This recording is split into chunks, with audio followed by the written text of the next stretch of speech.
Big boss Malayalam season 6 അപ്ഡേറ്റുകളിലേക്ക് പോകാം. അപ്പോൾ ഈ ഒരു 10ാമത്തെ ആഴ്ചയിലേക്ക് സീസൺ 6 കടക്കുമ്പോൾ നമ്മുടെ പവർ റൂം കൺസെപ്റ്റ് എല്ലാം എടുത്തു മാറ്റി കഴിഞ്ഞ ഒരാഴ്ച പവർ റൂം ചലഞ്ചിന് വേണ്ടി പട്ടിപ്പണിയെടുത്ത ജിൻഡോ, അർജുൻ, ശ്രീതു എന്നിവർക്കാണ് 1 അടി കിട്ടിയിരിക്കുന്നത്. അവരുടെ പവർ റൂം തന്നെ ഏകദേശം നഷ്ടമായിരിക്കുന്നു. ഇനി ബിഗ് ബോസ് അതിന് പകരം എന്തെങ്കിലും കൊടുക്കുമോ ഇല്ലയോ എന്നൊക്കെ നമുക്ക് ഇന്നത്തെ ലൈവ് വന്നു കഴിയുമ്പോൾ നമുക്കറിയാൻ സാധിക്കും. ഒരു ആഫ്റ്റർനൂണോട് കൂടി ആയിരിക്കും ഈ പറയുന്ന ക്യാപ്റ്റന് ചുമതലയേക്കുന്നത്. അതുപോലെ തന്നെ എന്തെങ്കിലും മാറ്റങ്ങൾ ഉണ്ടെങ്കിൽ അതൊക്കെ വരുത്താൻ പോകുന്നത്. അതിൻ്റെ കൂട്ടത്തിൽ കഴിഞ്ഞ ആഴ്ച വിജയിച്ച് ഇവർക്ക് എന്തെങ്കിലും പ്രിവിലേജ് കൊടുക്കും എന്ന് നമുക്ക് കാത്തിരുന്ന് കാണാം. എന്തായാലും ആ ഒരു ടാസ്കിൽ നല്ല രീതിയിൽ പണിയെടുത്ത ജിൻഡോയും അർജുനും ശ്രീതു ഒക്കെ നല്ല രീതിയിൽ ക്ലീനിങ് ആണെങ്കിലും കുക്കിംഗ് ആണെങ്കിലും മികച്ച രീതിയിൽ ചെയ്തിരുന്നു. അവരോട് ചെയ്ത ഒരു നീതികേട് തന്നെയാണ്. കാരണം അവർ അത്രയും പണിയെടുത്ത് മികച്ച രീതിയിൽ ടാസ്കുകൾ നടത്തി പവർ റൂമിന് വേണ്ടി മത്സരിച്ചിട്ട് ലാസ്റ്റ് അവർക്ക് പവർ റൂം ഇല്ലാതെ പോകുക എന്ന് പറയുമ്പോൾ പിന്നെ ബിഗ് ബോസിനെ സംബന്ധിച്ച് അവർക്കും വേറെ ഓപ്ഷൻ ഇല്ല.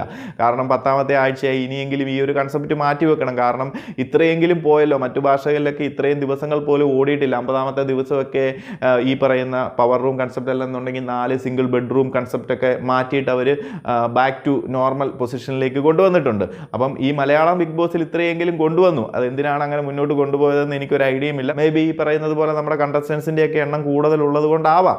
എന്തായാലും ബിഗ് ബോസ് നല്ലൊരു തീരുമാനം തന്നെയാണ് എടുത്തിരിക്കുന്നത്. ഈ ഒരു പവർ റൂം കൺസെപ്റ്റ് മാറ്റിയിരിക്കുകയാണ്. പക്ഷേ പറഞ്ഞിട്ട് കാര്യമില്ല, നമ്മുടെ ജിൻഡോയ്ക്കും ടീമിനും ഈ ഒരു പവർ റൂമിലേക്ക് കയറാനുള്ള യോഗമില്ല. ഒരു കണക്കിന് നോക്കിക്കഴിഞ്ഞാൽ ഈ ഒരു പവർ റൂമിലേക്ക് കയറാതിരിക്കുന്നത് തന്നെയാണ് നല്ലത്. കാരണം മികച്ച രീതിയിലല്ലെന്നുണ്ടെങ്കിൽ ഇപ്പോൾ കുഴപ്പമില്ലാത്ത രീതിയിലേക്ക് പോയിക്കൊണ്ടിരിക്കുകയാണ്. ജിൻഡോ ആണെന്നുണ്ടെങ്കിലും ശ്രീതു ആണെന്നുണ്ടെങ്കിലും അർജുൻ ആണെന്നുണ്ടെങ്കിലും നമുക്കറിയാം അവർ ജസ്റ്റ് ഒരു കോംബോ പിടിച്ച് ജസ്റ്റ് മണപ്പിച്ച് നടക്കുന്നു എന്നല്ലാതെ ചില ടാസ്കുകളിൽ അവർ മികച്ച പ്രകടനം നടത്തുന്നു എന്നല്ലാതെ ഒരു ഗെയിമർ എന്ന രീതിയിലേക്ക് ഇവർ രണ്ടുപേരും വന്നിട്ടില്ല. കുറച്ച് എന്തോ ടാസ്കിൽ എനിക്ക് പ്രത്യേകിച്ച് പേഴ്സണലായിട്ട് ഇവർ രണ്ടുപേരെ കുറിച്ചും പ്രത്യേകിച്ച് അഭിപ്രായങ്ങളൊന്നുമില്ല. ഒരു BB മെറ്റീരിയൽ ആയിട്ട് പോലും എനിക്ക് തോന്നുന്നില്ല.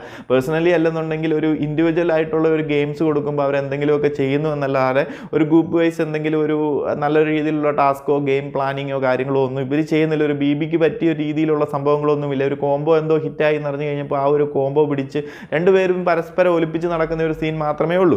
ജിൻഡോയെ സംബന്ധിച്ച് ജിൻഡോയ്ക്ക് കൊടുക്കുന്ന കാര്യങ്ങളെല്ലാം മികച്ച രീതിയിൽ തന്നെ ചെയ്യുന്നുണ്ട്. എന്നിരുന്നാൽ പോലും ഈ ഒരു പവർ റൂമിലേക്ക് പോയി കഴിയുമ്പോൾ ഉള്ള ഒരു ഇമേജും കൂടെ തകരാനുള്ള സകല ചാൻസും ഉണ്ട്. കാരണം അത്രയ്ക്ക് നെഗറ്റീവ് കിട്ടുന്നൊരു റൂമാണ് ഈ പറയുന്ന പവർ റൂം. നല്ല രീതിയിൽ നടത്താൻ സാധിച്ചില്ല എന്നുണ്ടെങ്കിൽ ആ ഒരു വീക്കെൻഡ് ആകുമ്പോഴത്തേനും അവരുടെ ഇടപാട് തീർന്ന് കിട്ടും. ഉള്ള ഇമേജും കൂടെ പ്രേക്ഷകർക്കിടയിൽ പോയി കിട്ടും. എന്തായാലും കറക്റ്റ് സമയത്താണ് ഈ ഒരു 10ാമത്തെ ആഴ്ച. കാരണം സീസൺ 6 അവസാനിക്കാറായി. ആ ഒരു സമയത്ത് പവർ റൂമിലേക്കും കയറി കഴിഞ്ഞാൽ ഉള്ള ഒരു ഇമേജും കൂടെ പോകാനാണ് സാധ്യത. ജിൻഡോയെ സംബന്ധിച്ച് അല്ലെന്നുണ്ടെങ്കിൽ മറ്റ് രണ്ടുപേരെ ശ്രീതു ആണെന്നുണ്ടെങ്കിലും അർജുൻ ആണെന്നുണ്ടെങ്കിലും അവരെ സംബന്ധിച്ച് ഈ സമയത്ത് പവർ റൂമിലേക്ക് കയറാതിരിക്കുന്നത് തന്നെയാണ് നല്ലത്. ഒരു സൈഡിൽ ഭാഗ്യം അവരെ പവർ റൂമിലേക്ക് കയറ്റാൻ തുണച്ചില്ലെന്നുണ്ടെങ്കിൽ മറ്റൊരു സൈഡിൽ അത് ഒഴിവായി പോയത് നല്ലൊരു ഭാഗ്യമായിട്ട് തന്നെ കരുതാം. അതല്ലെന്നുണ്ടെങ്കിൽ അതിൻ്റെ അടുത്ത ആഴ്ചയിൽ ശ്രീതു ഒക്കെ ആണെന്നുണ്ടെങ്കിൽ പോലും ഈ പറയുന്നത് പോലെ എവിക്ഷനിൽ വന്നു കഴിഞ്ഞാൽ പുറത്തേക്ക് പോകാനുള്ള സകല ചാൻസും ഉണ്ട്. ഇത് ഈ ഒരു പവർ റൂമിലും കൂടെ കയറി കഴിഞ്ഞാൽ എന്തായാലും അവരെ സംബന്ധിച്ചത് ഞാൻ പറയുകയാണെന്നുണ്ടെങ്കിൽ അതൊരു ഭാഗ്യം തന്നെയാണ് പവർ റൂം ഒഴിവായി പോയത്. എന്തായാലും നമുക്ക് നോക്കാം മുന്നോട്ട് എങ്ങനെയാകും.